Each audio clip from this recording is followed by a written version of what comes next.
ሰላም ጤና ይስጥልኝ አድማጭ ተመልካቾቻችን ይህ እንግዶችን ጋብዘን በወቅታዊ ጉዳዮች ላይ ቆይታ የምናደርግበት የመዓዛ እንግዳ የተሰኘው ፕሮግራማችን ነው። ለዛሬ እንግዳ ያቀረብንላችሁ የአማራ ፋኖ ብሔራዊ ንቅናቄ ምኒልክ እዝ የፖለቲካ ዘርፍ ኃላፊ ፋኖ ሞገስ አባራውን ነው። ከፋኖ ሞገስ ጋር በወቅታዊ ጉዳዮች ላይ ቆይታ አድርገናል። እስከ ፕሮግራማችን ፍጻሜ ድረስ አብራችሁን ቆዩ።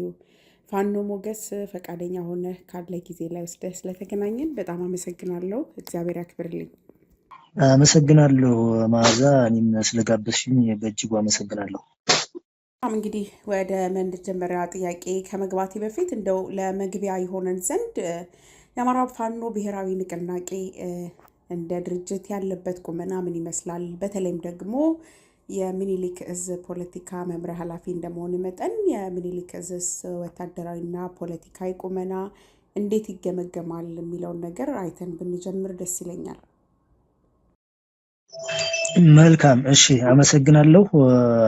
እንደ አፋብን ወይም የአማራ ፋኖ ብሔራዊ ንቅናቄና እንደ ሚኒሊክ እዝ በዚህ ወቅት ያለን ቁመና የተሻለ ቁመና የሚባል ነው። የአፋብን ወይም የድርጅታችንን ቁመና ስንመለከት ከምን ጊዜውም በላይ የተሻለ ቁመና ላይ ነው ያለው። በተለይ ደግሞ ከቅርብ ጊዜ በኋላ የእዞችን መዋቅር ሙሉ በሙሉ ጨርሶ መዋቅራዊ ሰንሰለቱን ሙሉ በሙሉ ያሳካበት ሁኔታ ነው ያለው። ሁለተኛ የመምሪያዎችና መመሪያዎችና ሰነዶች አጠቃላይ የትግል ሀሳቦችን የያዙ እና ሌሎች ተቋማዊ ጉዳዮችን የያዙ በርካታ መመሪያዎችና ሰነዶች በድርጅቱ በኩል እየጸደቁ በፖለቲ ቢሮ በኩል እየተገመገሙ እየጸደቁ እስከታች እየወረዱ ነው ያሉት። ሶስተኛ አጠቃላይ ወታደራዊና ፖለቲካዊ ስራዎች በከፍተኛ ዝግጅት ላይ ነው የምንገኘው። በወታደራዊ ስራዎቻችን ወይም እንደ አፋብን እንዳጠቃላይ ሁሉ ምዞች ስንመለከተው ሰፊ ወታደራዊ ዝግጁነት ነው ያለው። የፖለቲካ ስራዎችን በርካታ የፖለቲካ ስራዎች እየተሰሩ ያሉት። ሌላውና እንደ አፋብን በእጅጉ በጥንካራ ጎን በጥሩ ቁመና ሊገመገም የሚችለው ነገር የዲፕሎማሲ ድል ነው። ለብዙ ጊዜ ከምንሰራቸው የፖለቲካ ስራዎች እንደ ፋኖ ወይም እንደ ድርጅታችን እንደ አፋብን በዚህ ወቅት ድርጅታችን ራስ በቅ ሆኖ በተለይም ደግሞ የአማራ ፋኖ ትግል ካገኛቸው ትልቅ ውጤቶች አንዱ አማራ የተከበበበትን ወጥመድ ሰብሮ የመከበብ ጠላቶች በስተውበት የነበረውን ወዳጅ በማብዛትና ጠላት በመቀነስ ዲፕሎማሲ በመስራት ጠላት ከመቀነስና ወዳጅ ከማብዛት ባሻገር የተደረገብንን ከበባ በመስበር እንደዚሁ ጠላቶቻችን ወይም በጠላት ደረጃ ሊታዩ ይችሉ የነበሩ አካላት ወይም ኃይሎች ወደ ዋናው ጠላታችን አፈሙዝ ያዞሩበት እኛ ላይ መተኮሳቸውን ከመተዋቸው ባሻገር ወደ አገዛዙ ወደ ዋናው ጠላታችን አፈሙዝ ያዞሩበት ሁኔታ ስላለ ይሄ ትልቅ እድል ነው። ሚዛን የሚደፋ የዲፕሎማሲ ድል ነው።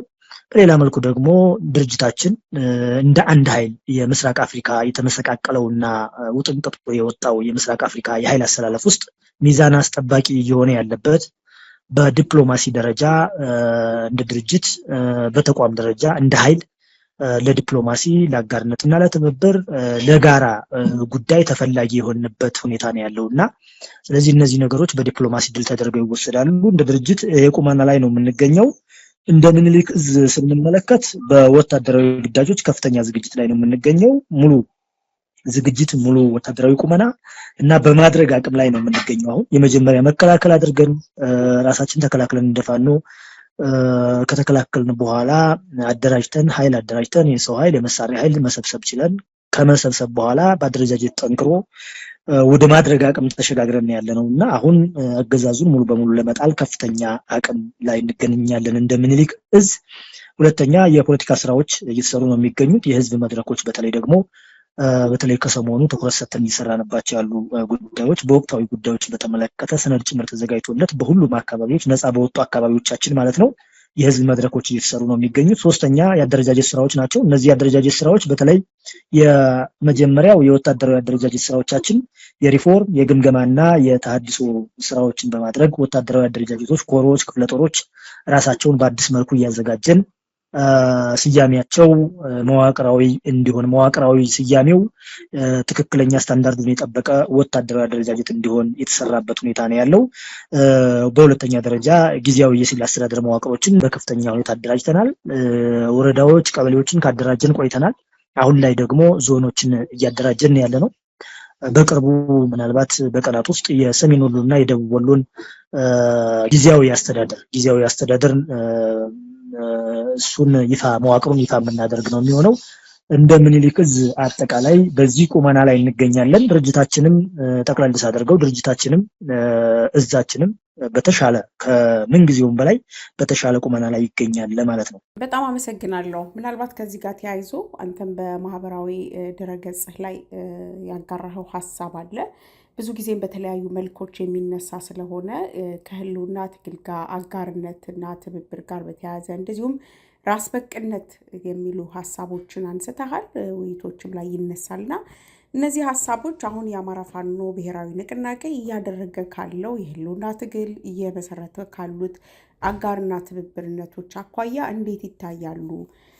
ምንድን ነው በዚህ መልኩ ሊተላለፍ የፈለገው መልእክት የሚለውን ነገር ብናነሳ ደስ ይለኛል። ሞገስ። ጥሩ። የህዝቡና የሰራዊቱ ስሜት የመጀመሪያ የህዝቡ ስሜት ምን ይመስላል ላልሽኝ፣ እውነት ነው። ህዝባችን እንሰበስባለን። በህዝባችን ለማስረጽ የፖለቲካ ንቃተ ህሊናውን ከፍ ለማድረግና ትግላችን የደረሰበትን የእድገት ደረጃ አጠቃላይ ያሳለፉ ሁኔታዎችን ለህዝባችን ግልጽ እናደርጋለን። ምናልባት ህዝቡን ስንሰበስብ የምናገኛቸው ነገሮች የህዝቡን ስሜት አንድ ሁለት ሶስት ለማለት ያህል፣ አንደኛ የፖለቲካ ንቃተ ህሊና ያለው ማህበረሰብ ነው የምናየው። በስሜት ደረጃ የፖለቲካ ንቃተ ህሊና በአማራ ብሔርተኝነት በአማራነት የቆመበት ጊዜ፣ ስለዚህ ከምን ጊዜውም በላይ አማራ በራሱ እንደ ህዝብ በማንነቱ የቆመበት ጊዜ፣ ፖለቲካዊ ንቃተ ህሊና የተፈጠረበት ጊዜ ተመልክቻለሁኝ በህዝቡ። ሁለተኛ ነፃነቱን የሚናፍቅ ህዝብና በቁጭት ላይ ያለ ህዝብ ነው። በነገራችን ላይ በጭቆና ላይ እንዳለ፣ በዘር ማጥፋት ወይም ደግሞ በህልውና አደጋ ውስጥ ላይ እንዳለ የሚሰማው ህዝብ ነው። ይህንን ለመቀልበስ በቁጭት ላይ ያለ ህዝብ ነው። ይሄ እንደሆነ የምንረዳው ነገር አለ። ሶስተኛ በፋኖ ተስፋ ያለው ህዝብ ነው። የህልውና አደጋ ውስጥ መሆኑን በአግባቡ ይረዳል። ግፍ በደል እየደረሰበት ስለሆነ ያለው በአይኑ እያየ እየተመለከተ ስለሆነ ያለው፣ ስለዚህ ከዚህ የህልውና አደጋ ለመውጣት ደግሞ የፋኖ ትግል ብቸኛ አማራጭ መሆኑንና ፋኖ ድል አድርጎ ነፃነቱን እንደሚረጋገጥለት በተስፋ ያለ ህዝብ ነው። አራተኛ ለመታገል ቁርጠኛ የሆነ ህዝብ ነው። ፋኖን በመደገፍ ብቻ አይደለም እንግዲህ ፋኖ እዚህ ድረስ መድረስ የቻለው ይህንን ሁሉ አቅም መፍጠር የቻለው በዋናነት በህዝቡ ነው። በህዝቡ ድጋፍ፣ በህዝቡ አቅም፣ በህዝቡ ጉልበት ነውና ስለዚህ እዚህ ደረጃ ላይ የደረስነው በዚህ ህዝብ ነው። ይሄ ህዝብ አሁንም ለመታገል ቁርጠኛ ሆኖ ነው የምናየው። ሌላው የሰራዊቱ ቁመና እንዳልሽው ሰራዊቱንም በየጊዜው እናወያያለን፣ እናሰለጥናለን። እኔም ሆነ ሌሎች የወታደራዊና ፖለቲካዊ አመራሮች በተለይ እንደምኒልክ ዕዝ ሰፊ ስራዎችን እንሰራለንና ከዚህ የሰራዊታችን ቁመና የምንረዳው ነገር ልምድ ያካበተና በፖለቲካ ብቁ የሆነ ንቃተ ህሊና ያለው ሰራዊት በጥሩ ቁመና ላይ ያለ ሰራዊት ነው የምንመለከተው። ሌላው ለተሰለፈበት ዓላማ መስዋዕትነት ለመክፈል ወትሮ ዝግጁነት ያለው ቁርጠኛ የሆነ የዓላማ ጽናት ያለው የተፈተነ በእሳት የተፈተነ ለዓላማው መስዋዕትነት ለመክፈል የማያመነታ ሰራዊት ነው ያለንና ይሄን የምንረዳበት ሁኔታ ነው ያለው። ሌላው የማሸነፍ ስነ ልቦና ያለው ሰራዊት ነው። ማሸነፉን ይናፍቃል። የህዝቡን ብሶት የህዝቡን ቁጭት በአግባቡ ከህዝብ የወጣ ስለሆነ ከህዝብ ጋር የሚኖር ስለሆነ ስለዚህ የህዝቡን ስሜትና የህዝቡን ቁጭት አጠቃላይ እንዳማራ ያለውን የህልውና አደጋ ስለሚረዳ በአጭር ጊዜ ውስጥ ይህን ትግል ለመቀልበስና ይህን ትግል ያገዛዙ በአማራ ላይ ያደረሰ ያለውን ግፍና በደል ለመቀልበስና አገዛዙን ለማሸነፍ በቁርጠኝነት ላይ ያለ የማሸነፍ ስነልቦና ያለው ሰራዊት ነው ያለው ማለት ነውና ከህዝቡና ከሰራዊቱ የምንረዳቸው ሁኔታዎች በእኔ በኩል ይሄንን ይመስላል። እንግዲህ እናንተ በዚህ ልክ የምትረዱትን እንደ አማራ ፋኖ ብሔራዊ ንቅናቄ እንደ አጠቃላይ እንደ አማራ ህዝብ የህልውና ትግል አጋርነትን፣ ትብብርን፣ ራስ በቅነትንና ሌሎችም ፖለቲካዊ አንድምታዎችን በዚህ ልክ ብትተነትኗቸውም አንተም ሆንክ ሌሎች የአማራ ፋኖ ብሔራዊ ንቅናቄ አመራሮች ሀሳቦችን ቢሰጡም ራሱ አገዛዙ ሆን ብሎ እንደዚሁም ደግሞ በተለይ ደግሞ የአገዛዙ ደጋፊ የሆኑ አካላት ስልታዊ ደጋፊዎችን በቀጥታ ደጋፊ አፈቀላጤ የሆኑትም አካላት ከሌሎች ጋር ስለሚነሳ ትብብር ሁሉ ጊዜ ሲነሳ ወልቃይትን ሊሰጡ ነው፣ ራያን ሊሰጡ ነው፣ የአማራን የህልውና ትግል ሊሸጡ ነው፣ ፋኖ ተለጣፊ ነው እንጂ ራሱን ችሎ የሚቆም አይደለም። አንዳንድ ጊዜ ደግሞ የአማራ ፋኖ ከጠላቶቻችን ጋር እየሰራ ነው፣ የኢትዮጵያ ብሔራዊ ጠላቶች ጋር አብሮ ይሰራል የሚሉ የተለያዩ ፍረጃዎች አብረው ይነሳሉ። እናንተ በዚህ ጉዳይ ላይ እንደው ሀሳብ ሰጥታችሁበታል፣ ግን አሁንም ደግሞ ደጋግሞ መነገር ያለበት ጉዳይ ስለሆነ ያንተን እይታ በዚህ ጉዳይ ላይ ብታጋራን በጣም ደስ ይለኛል። ፋኖ ሞገስ። ጥሩ ጥያቄ ነው ያነሳሽልኝ መዓዛ። ስለ አጋርነትና ትብብር እና ስለ ራስ በቅነት ሲነሳ በተለይ ይሄንን ካነሳሽልኝ አይቀር በዚህ ጉዳይ ላይ ሁለት መሰረታዊ ሐሳቦችን ማለት ፈልጋለሁ። አንደኛው ራስ በቅነት ለአጋርነትና ትብብር መነሻ ነው። ራስ በቅነት ራስ በቅ የሆነ ኃይል ለአጋርነትና ትብብር ጥንካሬ ሆኖት ወደ አጋርነትና ትብብር ይገባል።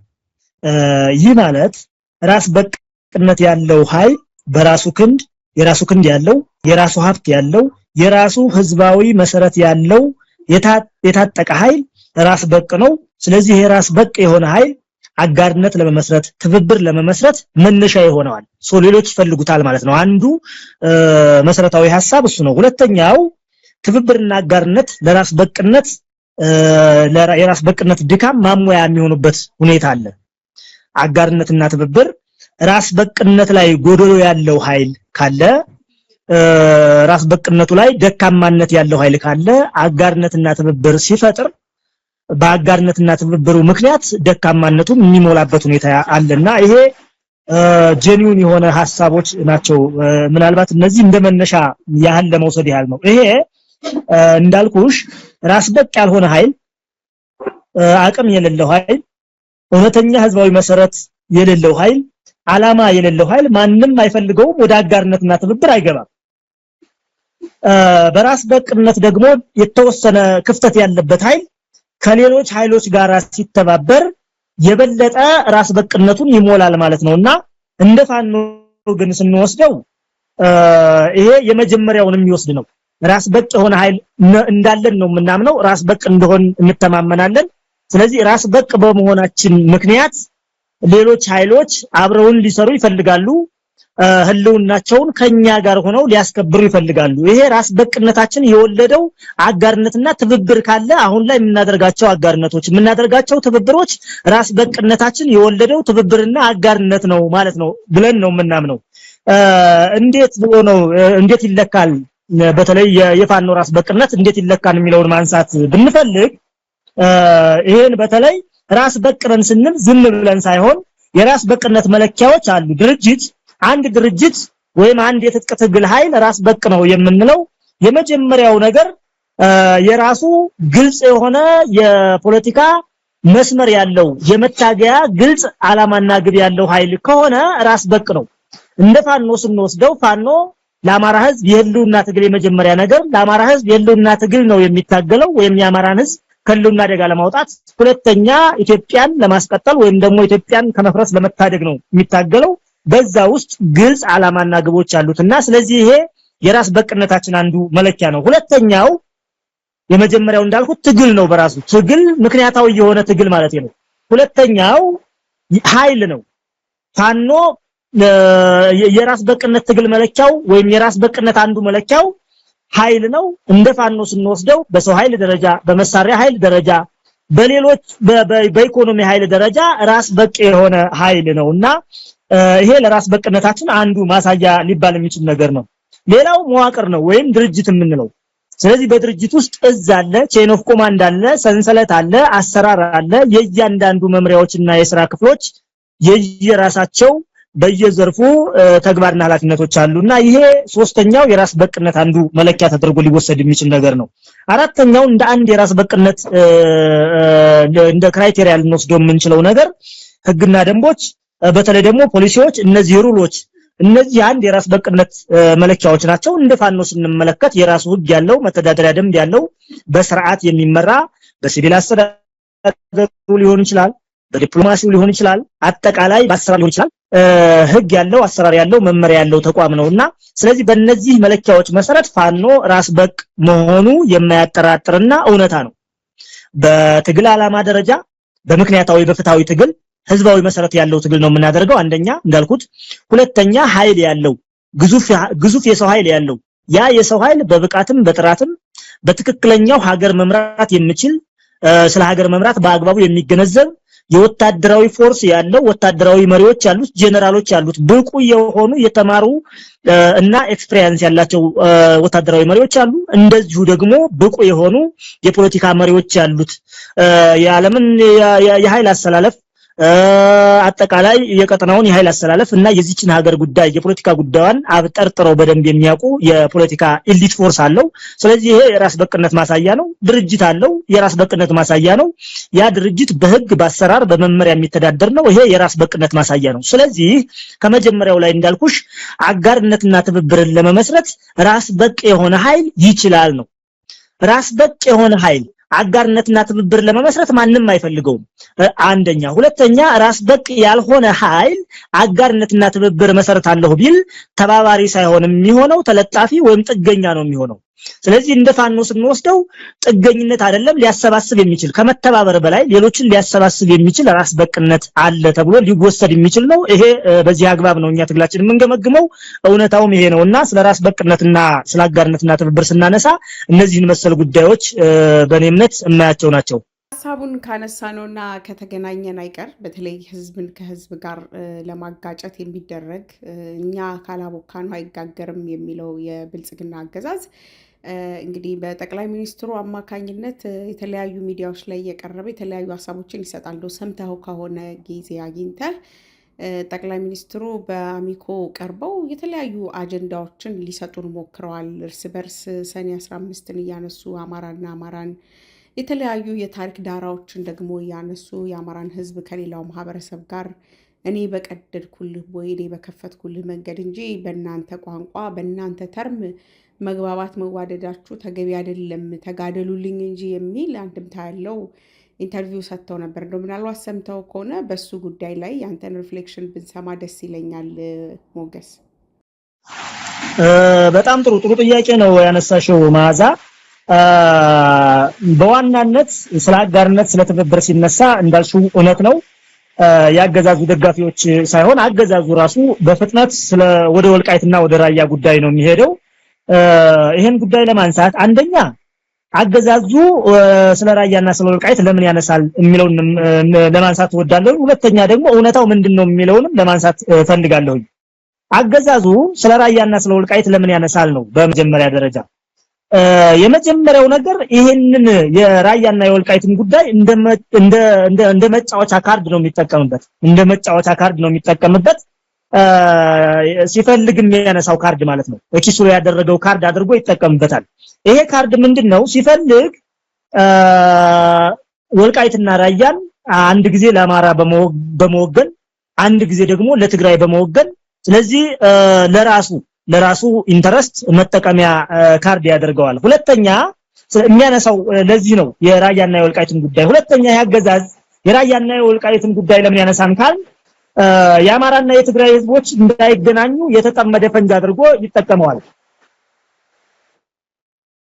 በመሰረታዊነት የአማራና የትግራይ ህዝብ ያጋጭልኛል ብቻም ሳይሆን በዘላቂነት እስከ መጨረሻው ድረስ ያለያይልኛል ብሎ የተጠመደ ፈንጅ አድርጎ ይቆጠረዋልና ስለዚህ በሚፈልገው ሰዓት ያን የተጠመደ ፈንጅ ነው ብሎ የሚያስበውን የራያና የወልቃይት ጉዳይ ሲያነሳው እናያለን ለዚህ ነው የሚያነሳው ሶስተኛ ይሄንን የራያና የወልቃይትን ጉዳይ ነጥሎ በማግነን ሌሎች የአማራ ህዝብ ጥያቄዎችን ለማዳፈን ይፈልጋል የአማራ ህዝብ የተቆጠሩ ጥያቄዎች አሉት 1 2 3 ተብለው እስከ 7 እስከ 8 ሊዘረዘሩ የሚችሉ ከነዚህ ጥያቄዎች መካከል አንዱ የማንነትና የወሰን ጉዳይ ነው የማንነትና የወሰን ጉዳይ ስንል የራያና የወልቃይት ጉዳይ ብቻ ማለታችንም አይደለም የአማራ ህዝብ የማንነትና የወሰን ጉዳይ ራያን ወልቃይትን ጨምሮ በጎጃም በኩል መተከል በወሎ በኩል እንደዚሁ ሌሎች ቦታዎች አሉ ራያን ጨምሮ ማለት ነው በሸዋ በኩል አዲስ አበባ በረራን ጨምሮ ከዛም የሚያልፍ በተለይ ሸዋ ላይ ደራን ጨምሮ ማለታችን ነው የማንነትና የወሰን ጥያቄዎች አሉ። ይሄ በማንነትና በወሰን የማንነትና የወሰን ጥያቄዎች ካሉን የአማራ ህዝብ ጥያቄዎች አንዱ ጥያቄ ነው። ሌላው መሰረታዊ ነገር ካሉን ጥያቄዎች መካከል ተነጥሎ የሚመለስ ጥያቄ የለም። ነጥለን የምናየው ጥያቄ የለም። ልብ ማለት የሚያስፈልገው ነገር በህይወት የመኖር መብት ጥያቄያችን ነው። ትርክት መቀየር ጥያቄያችን ነው። ህግና ፖሊሲ ማሻሻል ጥያቄያችን ነው። የሥርዓት ለውጥ ጥያቄያችን ነው። ተንቀሳቅሶ ተዘዋውሮ የመኖር ጥያቄያችን ነው። ፍትህን የማስፈን ጥያቄዎቻችን ነው። ሌሎችም ጥያቄዎች አሉ። እነዚህ ጥያቄዎች ሁሉ ተነጣጥለው የሚታዩ አይደሉም። አገዛዙ ግን ጥያቄዎቹን ለማዳፈን በህይወት የመኖር ጥያቄያችንን ለማዳፈን ተዘዋውረን የመስራት ነፃነት ጥያቄያችንን ለማዳፈን የሥርዓት ለውጥ ጥያቄያችንን ለማዳፈን የህግና ፖሊሲ ማሻሻልና መቀየር ጥያቄያችንን ለማዳፈን የናሬሽን ወይም ትርክት ማስተካከል ጥያቄያችንን ለማዳፈንና ሌሎች ጥያቄዎችን ለማዳፈን የወልቃይትና የራያን ጉዳይ ያንሰላስላል። ስለዚህ ይህ አገዛዝ በፍላጎቱን ይሄን ጥያቄ አስመስሎ ወይም ደግሞ ይሄን ጉዳይ እንደ ጥያቄ አስመስሎ ሳይሆን ጥያቄያችን እንደሆነም ሊያምንም አይፈልግም። የሆነ ሆኖ ግን የራያና የወልቃይትን ጉዳይ የሚያነሳው የአማራን ጥያቄ ሌሎችን ለማዳፈንና ነጥሎ እንደፈለገ እንደ ካርድ መጫወቻ ያደርግበት ስለሚፈልግ ያነሳል። እውነታው ምንድነው የሚለውን ስንመለከት የመጀመሪያው ነገር የአማራ ህዝብ ካሉት ጥያቄዎች አንዱ ነው ወይ ደግሞ የማይነጣጠሉ ጥያቄዎች ቅድም እንዳልኩት አሉ። ከነዚህ ጥያቄዎች መካከል አንዱ የአማራ ህዝብ ጥያቄ ነው። የአማራ ህዝብ የህልውና ጥያቄ ነው፣ የወሰንና የማንነት ጉዳይ። ስለዚህ ይሄ እውነት ነው። ሁለተኛው ነገር አሁን ባለን ቁመና ራያንም ወልቃይትንም መተከልንም ሆነ ደራን የመስጠትም የመንሳትም አቅም ላይ አይደለንም። እኛ ሽምቅ ታጋዮች ነን። በነገራችን ላይ እየታገልን ያለን ፓወር እየገነባን ያለን ገና ሀገር ለመረከብ ገና ስርዓት ለመቆጣጠር እየተዋጋን ያለንን። ስለዚህ በምን ሂሳብ ነው በምን ስሌትስ ነው እንዴት ተደርጎ ነው ፋኖ አሳልፎ ሊሰጥ የሚችለው? የመስጠትስ አቅም አለው ወይ? ሌጋሊቲ አለው ወይ? መንሳትስ በምን አግባብ ይችላል? ስለዚህ እነዚህ ጉዳዮች እውነታ ያላቸው ነገሮች ናቸውና ሌላው ነገር አሳልፈን ለመስጠት ከማንም ጋር አልተዋዋልንም። አንዱ እውነታ መሰረታዊ እውነታ ይሄ ነው። ከማንም ጋር አሳልፈን ለመስጠት አልተነጋገርንም፣ አልተዋዋልንም። ወደፊትም ይሄን የማንነትና የወሰን ጥያቄ የአማራ ህዝብ የህልውና ጥያቄ ስለሆነ ለማንም አሳልፈን አንሰጥም የሚለው እውነታ መሰመር ይጠበቅበታል። በመጨረሻ ማለት የምፈልገው ነገር በዚህ ጉዳይ ሌላው እውነታ የአማራና የትግራይ ህዝቦችን አገዛዙ በዘላቂነት ማጋጨት ያስፈልጋል። የአብይ አህመድ አገዛዝ አማራና ትግራይን እንደ እስራኤልና ፍልስጤም እንዲሆኑለት ይፈልጋል። በእኛ እምነት እንደፋኖ ግን የአማራና የትግራይ ህዝብ የተሳሰሩ የተጋመዱ የተዋለዱ ከአንድ የዘር ሐረግ የመጡ ተመሳሳይነት ቋንቋ ወይም ደግሞ ከአንድ የግዕዝ ቋንቋ የመጡ የአማርኛና የትግርኛ ቋንቋዎችን የሚናገሩ በመልክ እንኳን ለመለየት የሚያስቸግሩ እውነት ለመናገር ተመጋጋቢ ማንነት ብቻ አይደለም ተመሳሳይ ማንነት ያላቸው ሊለያዩ የማይችሉ ፍጹም መስተጋብር ያላቸው ህዝቦች ናቸው። ስለዚህ እነዚህ ህዝቦች ወደፊት ጣፈንታቸው የጋራ ጣፈንታቸው በአንድ ላይ የመኖር እና በወዳጅነት በወንድማማችነት የመኖር ነው ብለን ስለምናምን እነዚህን ሌሎች ያሏቸውን ጥቃቅን ወይም ደግሞ አነስተኛ ልዩነቶችን በውይይት በንግግር እና በዲፕሎማሲ ይፈታሉ ብለን እናስባለን። ይሄም የሆነው ደግሞ ይሄንን አገዛዝ በመጣል ላይ ተመስርቶ ስለሆነ ለዚህ አገዛዙ እነዚህን ህዝቦች ለማለያየት ይሄንን የወልቃይትና የራያ ጉዳይ እንደ ካርድ አድርጎ ወይ ደግሞ እንደተጠመደ ፈንጅ አድርጎ ይተቀመዋል። በእኛ በኩል ግን የአዲስ ትውልድ ይሄንን ማለፍ እንዳለበት እናምናለን። ማለፍ እንዳለበት ሲባል ይሄንን አገዛዝ በመጣል መሰረታዊ ኢንተረስቱን የማንነትና የወሰን ጉዳይ አንድ የማንደራደርበትና የህዝባችን ጥያቄ ስለሆነ እሱን ባስከበረ መልኩ ይሄንን አገዛዝ ከሌሎች ኃይሎች ጋር ሆኖ መጣል አስፈላጊ እንደሆነ እናምናለን ለማለት ነው። በዚህ ጉዳይ ላይ ያለኝ እይታ ይሄንን ይመስላል። በመጨረሻ ላነሳው የምፈልገው ጥያቄ እንደተባለው የአማራ ህዝብ ያለፉትን 3 አመታት በከባድ ጦርነት ውስጥ ነው ያለው። ራሳችሁን በአንድ በኩል እያደራጃችሁ በአንድ በኩል የህልውና ትግል እያደረጋችሁ ሚዛን አስጠባቂ የሆነ አቅም መፍጠራችሁ የሚታወቅ ነው። ሰሞኑን ደግሞ እንግዲህ አገዛዙ ሌላ ዙር ጦርነት በሌሎች ጋር እንግዲህ ጀምሯል። በሰሜኑ በኩል የቀጠለው ጦርነት በሸረሪና ግንባር እንግዲህ ነበረውን የተኩስ ልውውጥ የሰማነው ነው። ከዛ በተለያዩ ቦታዎች ላይ ውጥረቶች ነግሰዋል የሚባል ነገር አለ። በተለይ ባላማጣ በራያ አካባቢ እንግዲህ የሚታዩ ውጥረቶች አሉና እንደው እነዚህ ነገሮች አስተውላችኋቸዋል ወይ? እንደ አማራ ፋኖ ብሔራዊ ንቅናቄስ ምን ያህል በትኩረት እያያችኋቸው ነው? አጠቃላይ በነበረውስ ሁኔታ ምንድነው ያላችሁ አስተያየት የሚለውን ብትገልጽልኝ ደስ ይለኛል። መልካም እሱን ምናልባት ይሄ አረመኔ የሆነ ስርዓት መሪ የሆነው አብይ አህመድ ለብዙ ጊዜ በሚፈልገው ጊዜ ሲፈልግ በፓርላማ ሲፈልግ በቃለ መጠይቅ ሲፈልግ በአደባባይ ውይይቶች ላይ የዘር ወይም ደግሞ የህዝብ ጥላቻን ሊያከሩ የሚችሉ ወይ ደግሞ ህዝብን ከህዝብ ሊያጋጩ የሚችሉ ሀገርን ለማፍረስ የሚመስሉ እንቅስቃሴዎችን ያንን ታሳቢ የሚያደርግ ንግግሮችን ሲያደርግ ይስተዋላል። ከሰሞኑ አንዱ ወደ አሚኮ ወደሚባለው የአንዱ የራሱ ልሳን ስለሆነ የነ አረጋ ከበደ ልሳን ነው የብአዴን ምናልባት ይሄ መጨረሻው ብአዴን እውነተኛውና ጥገኛው ብቻም ሳይሆን ራሱ የብአዴን ምስል ማለት ነውና ከስካለፉት 2-3 ብአዴኖች የተለየ ብአዴን ነው ያሁኑ ብአዴን የሱ ልሳን በሆነው ቀርቦ የተናገራቸው ንግግሮች የመጀመሪያ ነገር ይሄን ንግግር በመሰረታዊነት ስራዬ ብሎ የሚከታተለው አካል የለም። እኛም መከታተል ማንፈልግም እናገኝበት ነገርም የለም። ምናልባት የሚታወቅ ነገር ስለሆነ በተደጋጋሚ ይላቸው የነበሩ ጉዳዮችን ነው የሚያነሳው። አንድ ይሄንን የሚከታተል ሰው የለም። በዋናነት ግን ይሄ ሰው ወይም ጭራቋ አብይ አህመድ ምንድነው እያለ ያለው የሚለውን ስንመለከት ምንስ ከዛ እኔ በበኩል የተረዳሁት ነገር የመጀመሪያ ነገር ይሄ ሰው ብዙ ሰዎችን አሳስቶ ቆይቷል። የሚታወቅ ነው። ዓለምን ያደናገረ ሰው ነው። የሰላም ኖቤል ሽልማት ጭምር ጦረኛ ሆኖ ሳለ ስነልቦናው በጦርነት የተሞላ ሆኖ ሳለ የሰላም ኖቤልን የተሸለመ ሰው ነው። ዓለምን ያደናገረ በርካታ ኢትዮጵያውያን አደናግሯል። ስለዚህ ያ ማንነቱ የጦረኝነት ማንነቱ የክፋት ማንነቱ እየተከሰተ መጥቶ በሰሞኑ በአሚኮ ቃለ መጠይቅ ላይ ደግሞ የበለጠ ቁልጭ ያለበት ሁኔታ ነው ያለውና ይሄንን ነው የምንረዳው። ሁለተኛ ክፋት፣ ተንኮል፣ መሰሪነት እነዚህን ጉዳዮች ነው ሲናገር የሰማ ነው። በተለይ ደግሞ ቅድም እንዳልኩት ህዝብን ከህዝብ ለማጋጨት ይህች ሀገር እንድትፈርስ ለማድረግ ይሄንን ነው ሲናገር የነበረው። ሶስተኛ ዋናው ጉዳይ ወደ አሚኮም የቀረበበት መሰረታዊ ጉዳይ አሁን እየፈለፈለ ያለው ጦርነት የሚታወቅ ነውና ትላንት ያደናገረውን ህዝብ ዛሬ ማደናግራለሁ ብሎ ስላሰበ ምናልባትም ደግሞ የአማራን ህዝብ በመሸወድ እና በማደናገር ከጎን ያሰልፋለሁ ብሎ በማሰብ ነው ያን ቃለ መጠይቅ የሰጠው። ንግግሩም ያንንም የሚመስል ነው።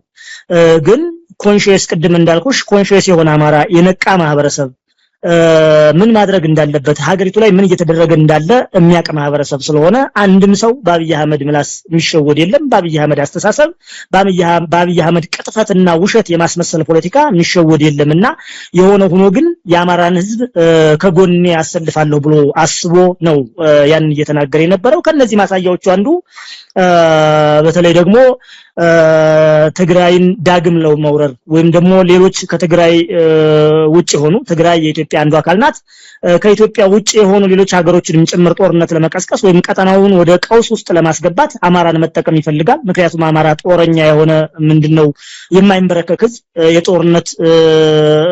ለጦርነት ቅርብ የሆነ ህዝብ ነው ተብሎ ስለሚታሰብ በታሪክ የሚታወቅ ጀግና የሆነ ማህበረሰብ ስለሆነ እሱን መጠቀም ይፈልጋልና ያንን ለማድረግ ነው የሞከረው። በዚሁ አጋጣሚ ደግሞ የታየው ነገር ቅድም የወልቃይትን እና የራያን ጉዳይ እንደ ካርድ አድርጎ ያነሳበት ሁኔታ ነው ያለው። በእነሱ በኩል እኛ ሳልፈን እንደሰጠን አድርገው እንደነገሩት አድርጎ እኛንም ማህበረሰቡ እንዲጠራጠረን ለማድረግ የሄደበት ርቀት ምናስታውሰው ነገር ነው። በመሰረቱ ቅድም እንዳልኩት በአማራ ላይ አብይ አህመድ ሁለት ካርዶችን በሚፈልገው ሰዓት ይመዛቸዋል። እነዚህ ካርዶች ግን የተቃጠሉ ካርዶች ናቸው በአማራ ህዝብ በአማራ ስነልቦና እና እንደፋን ነው። በአጠቃላይ እነዚህ ሁለቱ መሰረታዊ ለሱ እንደ ካርድ አድርጎ የሚጠቀምባቸው አንዱ የሰኔ 15 ጉዳይ ነው። ሁለተኛ የራያና የወልቃይት ጉዳይ ነው። የሰኔ 15 ጉዳይ ህዝባችን ማን ገዳይ እንደሆነ ማን ድርጊቱን እንደፈጸመ ለምን እንደተፈጸመ በአግባቡ ያውቃል። ህዝባችን ከተራ ህፃን እስከ አዛውንት ከሊቅ እስከ ደቂቅ ከተማረው እስካልተማረው ወይም ደግሞ ካልሶ አደሩ እስከ ኤሊት ኃይሉ ድረስ ሁሉም ያውቃልና የተቃጠለ ካርድ ነው የሰኔ 15ቱን ጉዳይ።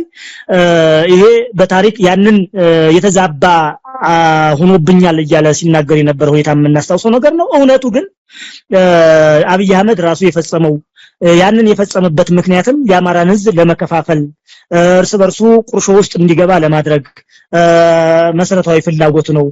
ምናልባትም ደግሞ በዛ ወቅት የነበሩ አመራሮች የግድያው ሰለባ የሆኑ አመራሮች የአብይ አህመድን የጥፋት ጉዞ አውቀውበት ስለነበረ እሱ ላይ ምናልባት ተቃርነው ስለነበረ እነሱን ማጥፋት አስፈላጊ ሆኖ አግኝቶት ሊሆን ይችላል። የጥፋት መንገዱን በመቃወማቸው ያደረገው ድርጊት ሊሆን ይችላል። በሌላ መልኩ ደግሞ እንደዚሁ ትግራይ ላይ ጦርነት ሊቀሰቅስ ጫፍ ላይ ደርሶ የነበረበት ጊዜ ስለነበረ የአማራና የትግራይ ህዝብ ተሳስረው መሄድ እንዳለባቸው ጀነራል አሳምነው ጽጌ ተሳስረው ማለት ተዋደው ተጋምደው ያሉባቸው ልዩነቶች ካሉ እንኳን በሰላማዊ መንገድ መፍታት እንዳለባቸው ይናገሩ የነበሩትን ጀነራል አሳምነው ጽጌን መሰል የገደለ ሰው ነው።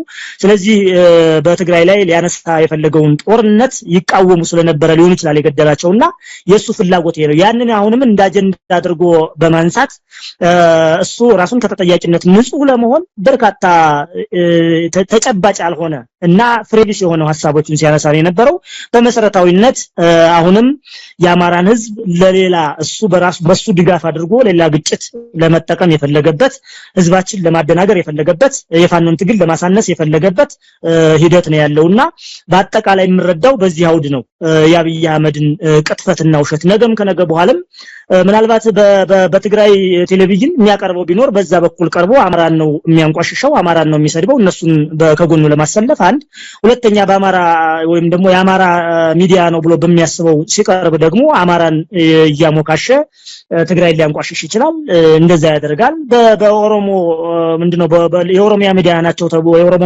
ተብሎ በሚታሰቡት በዛ ሲቀርብ ደግሞ ምናልባት ሰሜኑን ያጥላላልና እንዲህ ነው የሚያደርገው እኛ በመሰረታዊነት የአማራና የትግራይ ህዝብ የተዋደዱ የተጋመዱ ናቸው ወይ ደግሞ ወዳጅነታቸው መጠንከር አለባቸው ብለን ስናስብ የአማራና የትግራይ ህዝቦችን ትስስር ስናስብ የአማራና የኦሮሞ ህዝብ ይጋጭ ማለታችን አይደለም። አብይ አህመድ ግን ፍላጎቱ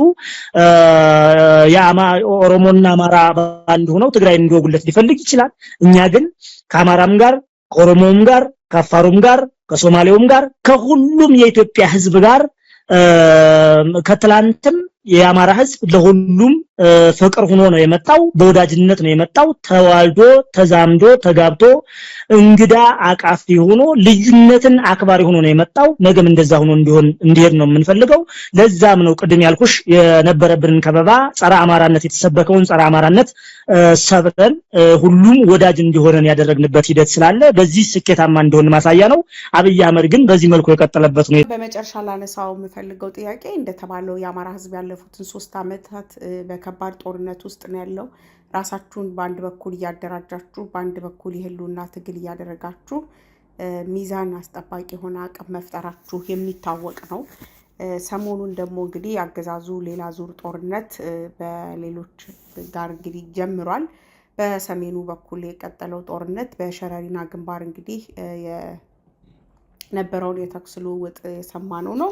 ከዛ በተለያዩ ቦታዎች ላይ ውጥረቶች ነግሰዋል የሚባል ነገር አለ። በተለይ ባላማጣ በራያ አካባቢ እንግዲህ የሚታዩ ውጥረቶች አሉና እንደው እነዚህ ነገሮች አስተውላችኋቸዋል ወይ? እንደ አማራ ፋኖ ብሔራዊ ንቅናቄስ ምን ያህል በትኩረት እያያችኋቸው ነው? አጠቃላይ በነበረው ሁኔታ ምንድነው ያላችሁ አስተያየት የሚለውን ብትገልጽልኝ ደስ ይለኛል። ጥሩ ነው።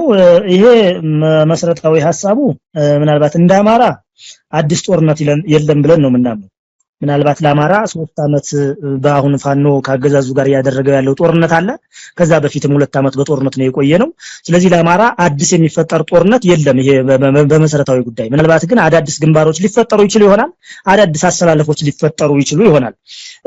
ሌላው ይሄ ጦርነት ባገዛዙ ተነሳሽነት ወይም ደግሞ አገዛዙ ቀደም ሲል ከትግራይ ጋር ያደረገው ጦርነት አለ። አሁን ከአማራ ጋር ያደረገ ያለው ጦርነት አለ። በተለይ ደግሞ አማራ ጋር ያደረገ ያለውን ጦርነት በማሸነፍ በማሸነፍ መቋጨት ባለመቻሉ ሌላ ጦርነት አስቀድሞ ያቀደውን ጦርነት ማድረግ ይፈልጋል። ምናልባት ያሁኑ ደግሞ የባሰ የሚያደርገው ነገር ቀጠናዊ ሁኔታ ሊላበስ የሚችል ጦርነት ነው።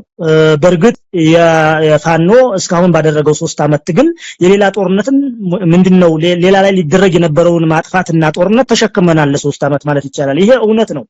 ምናልባት 3 አመት አገዛዙ ከፋኖ ጋር ጦርነት ባይኖር ዛሬ ላይ ወይም ደግሞ በዚህ 3 አመት ውስጥ ወይ ከ1 አመት ከ2 አመት በፊት ሌላ ጦርነት ቀጠናው ላይ ይፈነዳ ነበር፣ ወይ የሆነ ሀገር ይወረር ነበር፣ ወይ የሆነ ህዝብ ይጨፈጨፍ ነበር። እየተጨፈጨፈ አይደለም ማለት አይደለም፣ ይጨፈጨፍ ህዝብ አለ ከአማራ ውጭም ማለት ነው፣ ወይም ከዛ ባይበልጥም የሆነ ሆኖ ግን ያን ጦርነት ያገዛዝ ከጦርነት አዙሪት መውጣት የማይችል ስለሆነ ያን ጦርነት ተሸክመን ቆይተናል። አሁን አዳዲስ ምናልባት ቀጠናዊ ሊሆኑ የሚችሉ ምስራቅ አፍሪካን ሊያተራምሱ የሚችሉ ጦርነቶች በአገዛዙ ፍላጎት እየተነሱ ነው የሚገኙት። ተጨባጭ እንቅስቃሴዎች አሉ፣ ከፍተኛ ዝግጅቶች አሉ። በውልቃይት በኩል ሸረሪና በሚባል ወይም ደግሞ በዛ በኩል በኢትዮጵያና በሱዳን ድንበር በኩል የተቀሰቀሱ ግጭቶች ከሰሞኑ የሚታወቅ ነገር ነው፣ እውነታ ነው። በመሰረታዊነት ያንንም ራሱ አገዛዙ ተነሳሽነቱ ወስዶ የቀሰቀሰው ጦርነት ነው። በዛ በኩል ማሳካት የሚፈልገው ፍላጎት አለ። በአንድ በኩል ሌላ ኃይል አማራን መጥቶ እየወረረው እንደሆነ መሬቱን ሊወርበት እንደሆነ አስመስሎ በዛ በኩል ያለውን በተለይ ደግሞ የጎንደርን ህዝብ ለማሰለፍ እና ለማደናገር የሞከረው ሂደት ነው። በሌላ በኩል ደግሞ ሌሎች ጉዳዮች ሌሎች አላማዎች ሊኖሩት ይችላሉ። ከዛ ባለፈ ደግሞ ሌሎች ሀገሮችንም ኢንቫይት እያደረገ ነው የሚመስለው። አሁን ሱዳንን በዚህ ጦርነት ተሳታፊ ለማድረግ ምናልባት ሱዳን ያለውን ኃይል እየደገፈ ያለበት ሁኔታ የሚታወቅ ስለሆነ RSF የሚባለውን ኃይል እየደገፈ ያለበት ብቻም አይደለም፣ በዛ በኩል እያስታጠቀ ሰው እየመለመለ ምናልባት ኢትዮጵያውያን ጭምር በRSF በኩል እያሰለፈ እያዋጋ ያለበት ሁኔታ ስላለ ስለዚህ አሁን ሌሎች ሀገሮችን ኢንቫይት እያደረገ ነው። ብዙ ምናያቸው ነገሮች ሊከሰቱ ይችላሉ በዚህ አገዛዝ። ስለዚህ ቀጠናዊ ጦርነቶች ሊከሰቱ ይችላሉና ሰፊ ዝግጅት እያደረገ ነው ያለው። ዋናው ነገር ግን መሰረታዊ ነገሩ ለአማራ አዲስ ጦርነት እንደሌለ ከዚህ በላይ የሚመጣ ጦርነት እንደሌለ መታወቅ መቻል አለበት። ሌላው ግን ይሄ አገዛዝ የሞት አገዛዝ ነው። ምናልባት አሁን አሟሟቱን ቀጠናዊ አድርጎት ሊሞት ይችል ይሆናል። ኦሬዲ እኛም ከሌላ ኃይል ጋር የምንተባበረው የሞተውን አገዛዝ በፋኖ ትግል የሞተውን አገዛዝ ለመቅበር የሚደረግ ትብብር ነውና ስለዚህ የሞት አገዛዝ ነው፣ በፋኖ የተዳከመ አገዛዝ ነው፣ ኃይል የለውም። አለኝ የሚለው ምናልባት በአየር ኃይል በኩል ያሰለፈው ነገር ይኖራል፣ በቴክኖሎጂ በኩል ተጠቀማለሁ የሚለው ነገር ይኖራል። አዋጭ ባይሆንም የሆነው ሆኖ ግን ኢትዮጵያውያንን የኢትዮጵያ ወጣቶችን የኢትዮጵያ እናቶች መከራይተው ያሳደጓቸው የወለዷቸውና ያሳደጓቸውን ወጣቶችን ጦርነት እየለኮሰ እያስፈጀ ነው የሚገኘው። ምናልባት በቅርብ ጊዜ ወይ ደግሞ በቀናት ውስጥ ወይ በሰዓታት ውስጥ ተጨማሪ ጦርነት ለመውለድ እየተዘጋጀ ነው የሚገኘው አገዛዙ። እነዚህ መሰል ጦርነቶች በዋናነት እንደፋኖ እኛ የራሳችን ካልኩሌሽን ወይም ደግሞ ድርጅታችን የሚሰራቸው የሂሳብ ስሌቶች ይኖራሉ፣ የኃይል አሰላለፍ ስሌቶች ይኖራሉ። እሱን መሰረት አድርገን ይሄንን አገዛዝ ለአማራ ብቻም ሳይሆን ለቀጠናው አደገኛ ምስቅልቅል የሚያወጣ ይሄን ጦርነት ሰባቂ ቀውስ ጠማቂ የሆነውን አገዛዝ ለማስወገድ በሙሉ ዝግጅት ላይ እንገኛለን ለማለት ነው። እጅግ በጣም አመሰግናለሁ ፋኖ ሞገስ። እኔ ጥያቄዎቼን ጨርሻለሁ። ምናልባት መነሳት አለባቸው እነዚህ ይቀራሉ ወይ ቢተላለፍ የምትለው መልእክት ካለ ላንተ እድሉ ልስጥና ፕሮግራማችንን እናጠናቃለን። አመሰግናለሁ። ምናልባት ማስተላለፍ የምፈልጋቸው መልእክቶች ህዝባችን አሁንም በንቃት እየተፈጠሩ ያሉ ወቅታዊ ክስተቶች እንዲከታተል ከማንንም ሳይሆን ከአገዛዙም ሳይሆን ከሌላ ወገንም ሳይሆን ከፋኖ ብቻ ትላንት እንዳጀገነን ትላንት እዚህ እንዳደረሰን ትላንት እና ዛሬ አቅም እንድንፈጥር እንዳደረገን ሁሉ ዛሬም ቢሆን በሚፈጠሩ ክስተቶች ሁሉ ከፋኖ የሚወጡ ሐሳቦችና መልእክቶችን ብቻ እንዲያዳምጥ እና እንዲቀበል አደራ ማለት ፈልጋለሁ። በሌላ መልኩ በተለይ በውጭም በውስጥም ያለው የአማራ ህዝብ ከምን ጊዜውም በላይ አንድነቱን አስጠብቆ በኃይል አሰላለፍ ውስጥ ሚዛን አስጠባቂነታችን ትላንት አሁንም ዛሬ ያለውን ሚዛን አስጠባቂነት ነገም እናስቀጥልበት ሁኔታ የሚፈጠረው ራስ በቅ ስንሆን ስለሆነ ራስ በቅነታችን አሁን ያለው ራስ በቅነት ከዚህም በላይ በአግባቡ መጨመር እና ከዚህም በላይ መጨመር ስላለበት ምድር ላይ ተፈሪ ኃይል ለመሆን መብቶቻችን ለማስከበር ፍላጎታችን ለማሟላት ጥያቄዎቻችን መልስ እንዲያገኙ ለማድረግና እንደ አማራ በዘላቂነት ከህልውና አደጋ ለማውጣት መተባበር አንድ መሆን ያስፈልጋል። ምናልባት ከምን ጊዜውም በላይ አንድ የሆነበት ጊዜ ነው። አሁንም ቢሆን በውጭም በውስጥም ያለው ጊዜውን ጉልበቱን አቅሙን ዕውቀቱን ሁሉን ነገር አሁን ባለው ትግላችን ላይ እንዲያደርግ አደራ ማለት ፈልጋለሁኝ። እንበርታ፣ እንጠንክር፣ እናሸንፋለን። እጅግ አመሰግናለሁ። እጅግ በጣም አመሰግናለሁ። የአማራ ፋኖ ብሔራዊ ንቅናቄ ምኒልክ ህዝብ ፖለቲካ ዘርፍ ኃላፊ ፋኖ ሞገስ አባራው በወቅታዊ ጉዳዮች ላይ ሀሳብን ስለሰጠን አስተያየቶችን ስላጋራህን ከልብ አመሰግናለሁ። አድማጭ ተመልካቾቻችን የዛሬ መረጃችን ይሄንን ይመስል ነበር። በሌላ ጊዜ በሌላ እንግዳ በሌሎች ርዕሰ ጉዳዮች ላይ እስከምንገናኝ ድረስ በያላችሁበት ሰላም